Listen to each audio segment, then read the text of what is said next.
माफ़ करें फ्रेंड्स, थोड़ा-सा लाइट की समस्या हो गई थी, इस वजह से थोड़ा दिक्कत हुई। हमने कहाँ तक पढ़ लिया था? तो हमने पढ़ा था कांट का और सुपरलाक्स का सॉरी लाप्लास का सिद्धांत पढ़ लिया था। अब हम आगे पढ़ेंगे चैम्बरलिन और जीन्स का सिद्धांत। तो जो कांट और लाप्लास का सिद्धांत था वो एक तारा सिद्धांत था। क्यों? क्योंकि उन्होंने सूर्य से ही तोड़-तोड़ के ग्रह बनाए थे। जो हमारी ये चैम्बरलिन और जीन्स महोदय है, इन्होंने 2 तारा सिद्धांत दिया, जो मतलब द्वैध तारा सिद्धांत। तो इन्होंने क्या कहा कि एक सूर्य तो था ही, सूर्य था ही और एक दूसरा भी ग्रह था। माना ये सूर्य है, ये दूसरा ग्रह है, ठीक। तो इन्होंने लाप्लास महोदय ने क्या किया कि जो दूसरा वाला ग्रह है उसने सूर्य को अपनी तरफ खींचा। तो अभी हमने आपको बताया था लाप्लास के सिद्धांत में कि जो सूर्य है वो हमारी आग का धधकता हुआ गोला है और जो उसकी ऊपरी सतह है अंदर की अपेक्षाकृत थोड़ी ठंडी है।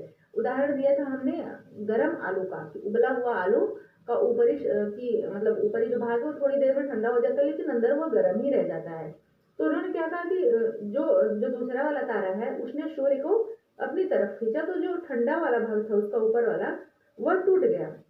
उसके टूटने से ही तारा बन गए। अब ये देखिए अंतर देखिए कि जो ये कांट जी ने कहा था, इन्होंने कहा था कि सूर्य अपने घूमने से टूटा था। और लाप्लास चैम्बरलिन जी ने क्या कहा कि 2 तारे थे, जो जिसने दूसरा वाला तारे ने सूर्य को खींचा, तो खींचने से सूर्य के जो भाग टूटे उससे हमारे क्या बने ग्रह। अब उसी के बाद आते हैं जीन्स महोदय। तो आपको नहीं लगता कि ये कांट का तो मतलब थोड़ा थोड़ा कॉपी कर लिए हैं? तो इन्होंने बस इसमें तारा बढ़ा दिया एक और क्या कर लिया है। तो जिन्स जी ने क्या कहा कि जिन्स ने कहा कि सूर्य था और एक दूसरा तारा था। यह सूर्य है, यह दूसरा तारा है। तो जो दूसरा वाला तारा है उसने सूर्य के ऊपरी भाग को तोड़ा। तो जो जैसे जैसे भाग ठंडा होता गया, जैसे जैसे भाग टूटता गया छोटा बड़ा, उसी तरह से ग्रह हमारे बनते गए। तो अगर बड़ा भाग टूटा सूर्य का तो बड़ा ग्रह बना, छोटा भाग टूटा तो छोटा ग्रह बना। अब हम पहले मतलब रफली इन चारों को फिर से रिवाइज कर देते हैं। जो कांट जी थे उन्होंने क्या कहा था कि सूर्य, उन्होंने गैसीय सिद्धांत दिया था। उन्होंने कहा था कि सूर्य जो प्लाज्मा अवस्था में सूर्य के अंदर की जो है ईंधन वगैरह वो प्लाज्मा में है, तो सूर्य के घूमने से वो छलक गए, तो सौरमंडल बन गया। तो फिर उसके नीचे उसके बाद आए लाप्लास जी ने कहा कि नहीं, सूर्य डायरेक्ट सूर्य से नहीं बने ग्रह। पहले सूर्य का एक टुकड़ा टूटा है, फिर वो टुकड़ा फूटा है, तब फिर ग्रह बने हैं। उसके बाद आए हैं चैम्बरलिन। तो चैम्बरलिन ने क्या कहा कि नहीं, अकेला सूर्य नहीं था, 2 तारे थे, सूर्य भी था और एक और तारा था। तो जो दूसरा वाला तारा है उसने सूर्य को अपनी तरफ खींचा, तो खींचने से सूर्य का जो मतलब भाग टूटा, जो टुकड़े टूटे, उससे हमारे ग्रह बने। और जेम्स जी ने कहा कि 2 तारे ही थे, लेकिन एक ही झटके में नहीं बन गया है ग्रह।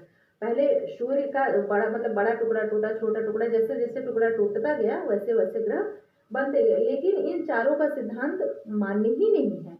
क्यों मान्य नहीं है? मान्य इसलिए नहीं है क्योंकि अगर सूर्य से मतलब टूटे हैं ग्रह, सूर्य से टूट कर ग्रह बने हैं, तो जो ग्रह हैं उनके जो गुण हैं वो सूर्य से तो मिलने चाहिए ना, भौतिक गुण या फिर रासायनिक गुण जो कुछ भी है। तो सूर्य से जब ग्रहों का अध्ययन किया गया और सूर्य का अध्ययन किया गया, तो दोनों के गुण मैच नहीं कर रहे हैं। जब दोनों के गुण मैच नहीं करे तो आप कैसे कह देंगे कि ये सूर्य के ही भाग है? नहीं कह सकते ना कि आप सूर्य के ही भाग हैं। अब जैसे आप समझ लीजिए एक मिठाई रखी है, ठीक, और एक उसी तरह की दूसरी मिठाई रखी है। मान लीजिए कि आप एक लड्डू रखा है, एक मिठाई रखी है, जो दोनों का कलर तो एक ही जैसे है और दोनों का आकार एक जैसे है, ठीक, कलर एक जैसे, आकार एक जैसे। तो जो एक टुकड़ा है वो टुकड़ा टूट गया, समझ लीजिए लड्डू वाला टुकड़ा टूट गया, क्योंकि मिठाई भी उसी आकार की है, लड्डू भी उसी की आकार का है, उसी आकार का है।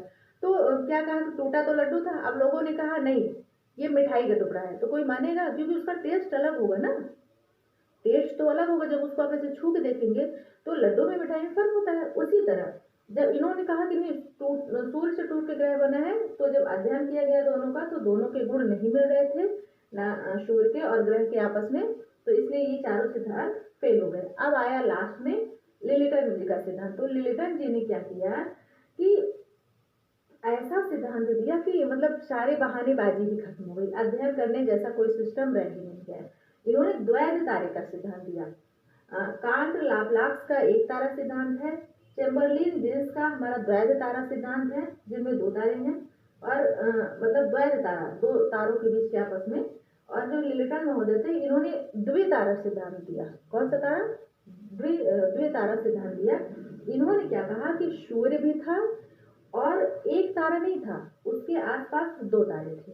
क्या? एक सूर्य, एक ये तारा और एक ये तारा। आप समझ लीजिए ये है ए, ये तारा ए है, ये तारा बी, और ये है हमारा सन, ये हमारा सन है।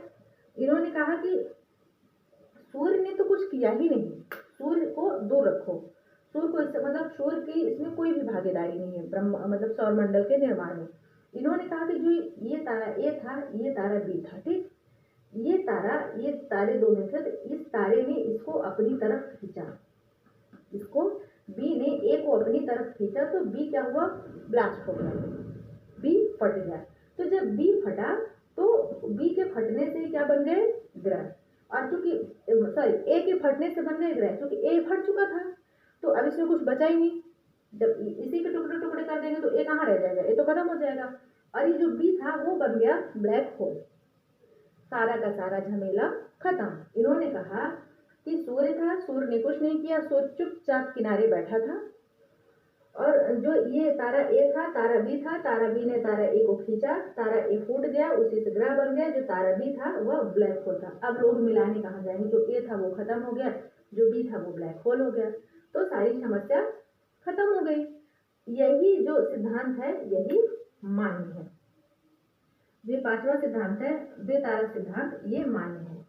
अब हमने जो पढ़ा है उसको हम एक नजर में फिर से दोहरा लेते हैं।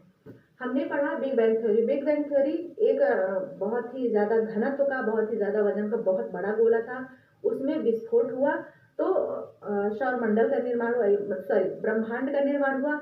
अब वही ब्रह्मांड के जो ब्रह्मांड है उसका विस्तार हो रहा है। जब विस्तार करने वाली शक्ति जिस दिन खत्म हो जाएगी तो वो सारे जो है तारे वगैरह, तारे ग्रह वगैरह, वो सब एक ही जगह में आके सिमट जाएंगे, तो वो क्या हो जाएगा? सुपर क्रंच का सिद्धांत। बिग बैंग थ्योरी का अंत सुपर क्रंच के सिद्धांत से होगा। उदाहरण उन्होंने दिया था मोती मतलब लड्डू का, बुंदिया वाले लड्डू का, कि लड्डू को फोड़िए फिर उसको इकट्ठा करिए, जब फोड़ दिया फैल गया तो वो ब्रह्मांड बन गया, और फिर वही जब इकट्ठा कर लीजिए तो वो बन गया सुपर क्रंच। अब ग्रहों की उत्पत्ति के सिद्धांत में हमको पढ़ना है कांट का सिद्धांत, लाप्लास का सिद्धांत, चैंबरलेन का सिद्धांत, जीन्स का सिद्धांत और लिल्टन का सिद्धांत। तो हमने कांट के सिद्धांत में क्या पढ़ा है कि कांट महोदय ने कहा था कि सूर्य है, उन्होंने गैसीय गोले का सिद्धांत, गैसीय सिद्धांत दिया था। सूर्य जो है ना प्लाज्मा अवस्था में, सूर्य के अंदर का ईंधन जो है प्लाज्मा अवस्था में, तो चूंकि सूर्य अपने अक्ष पर घूर्णन करता है तो सूर्य के घूर्णन करने से जो प्लाज्मा है उसका छलक छलक के ग्रह बन गया। उसी में लाप्लास ने कहा कि नहीं, सूर्य छलका तो डायरेक्ट ग्रह नहीं बने, डायरेक्ट सौरमंडल का निर्माण नहीं हुआ।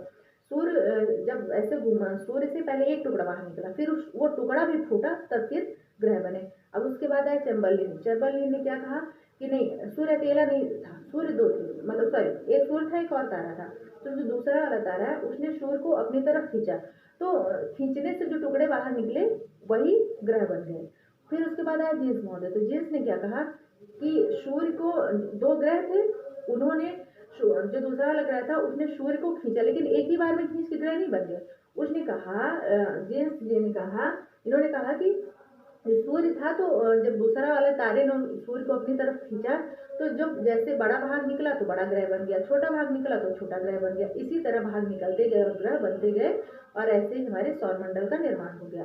लेकिन इन चारों लोगों का जो सिद्धांत है वो काट दिया गया। क्यों? क्योंकि जब ग्रह का अध्ययन किया गया, सूर्य का अध्ययन किया गया, तो दोनों के गुण नहीं मिल रहे थे। जब गुण नहीं मिले तो ये कह दिया गया कि अगर ये इसका भाग होता, अगर ग्रह सूर्य के भाग होते तो सूर्य और ग्रहों के गुणों में समानता होती। जब गुण में समानता नहीं है तो मतलब यह सूर्य के भाग नहीं है।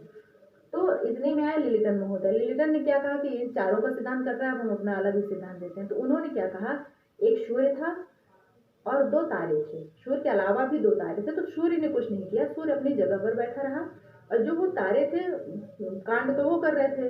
तो जो तारा ए था, जो तारा बी था, तो तारा बी ने तारा ए को अपनी तरफ खींचा। जब अपनी तरफ खींचा तो तारा ए जो है वो पूरी तरह फट गया। जब तारा ए फट गया तो उसी में से छोटे छोटे टुकड़े जो निकले वही ग्रह कहलाए। और जो तारा बी था, ये तारा बी ब्लैक होल बन गया। अब जब ब्लैक होल ये बन गया, ब्लैक होल कब बनता है? जब तारे मर जाते हैं। तो जब तारा मर गया है तो मिलाएंगे किससे? तो मिलाने उलाने का झंझट ही खत्म हुआ, जिसके कारण इनका सिद्धांत मान लिया गया। तो आज हमने बिग बैंग थ्योरी तारे के सौर मंडल के उत्पत्ति का सिद्धांत पढ़ा। आगे हम इसी तरह और भी अपने टॉपिक्स को अध्ययन करते रहेंगे। आई होप कि आप लोगों को समझ आ रहा होगा, समझने में कोई दिक्कत नहीं हुई होगी। और जहाँ तक है तो सब सारी चीज़ें पढ़ाई जा रही, कुछ भी नहीं छोड़ा जा रहा है। तो तब तक के लिए एक मतलब निवेदन है आप लोगों से कि आप लोगों के सहयोग के बिना मेरा चैनल आगे नहीं बढ़ सकता। प्लीज़ थोड़ा सा सपोर्ट करें, मतलब अपने फ्रेंड्स को शेयर करें और उनसे थोड़ा सा सब्सक्राइब करें। अगर आपको लगता है कि नहीं चीज़ें पढ़ाई जा रही हैं आसान भाषा में, समझ आ रहा है, तो अगर हम नहीं समझ आता तो कोई बात नहीं, अगर नहीं समझ आता तो मत करिए। मैं कोई ज़बरदस्ती नहीं कर रही, बस निवेदन ही कर सकती हूँ। क्योंकि जो चीज़ें मैं पढ़ा रही हूँ इन चीज़ों में मुझे भी बहुत दिक्कत होती थी। तो जब मुझे पढ़ने में दिक्कत होती थी तो मुझे लगता था कि नहीं, मेरे जैसे सबको भी दिक्कत होती होगी, तो मैं ऐसी भाषा में पढ़ूँ ना कि बच्चों को समझ आए। हम बहुत अच्छी किताब उठा लिए हैं, बहुत अच्छा बुक है, बहुत अच्छी राइटिंग में लिख दी है, बहुत अच्छा कलर वगैरह दे दिए, लेकिन हम समझा नहीं पा रहे हैं आप लोगों को। तो वो पढ़ाने से कोई मतलब नहीं है ना। ऐसे तो बुक ही लिखी रखी है तो आप बैठ के रट लोगे, कितनी बुक रटोगे। मेन होता है समझने का। तो कोशिश करती हूँ मैं पूरी आसान भाषा में समझाऊँ, जितनी भी ज्योग्राफी पढ़ाई, कोई भी विषय पढ़ाऊँ, मैं आसान भाषा में समझाऊँ। तो आप लोगों से सहयोग अपेक्षित है। कृपया थोड़ा सा चैनल को आगे बढ़ाएं, शेयर करें, थोड़ा लाइक और कमेंट जरूर किया करें। कमेंट पढ़ती हूँ मैं सबका। तब तक के लिए अपना ख्याल रखें, बड़ों का सम्मान करें, छोटों को प्यार दें और अपना व्यक्तित्व इस प्रकार से विकसित करें कि सभी जीव आपके साथ सुरक्षित महसूस करें। धन्यवाद।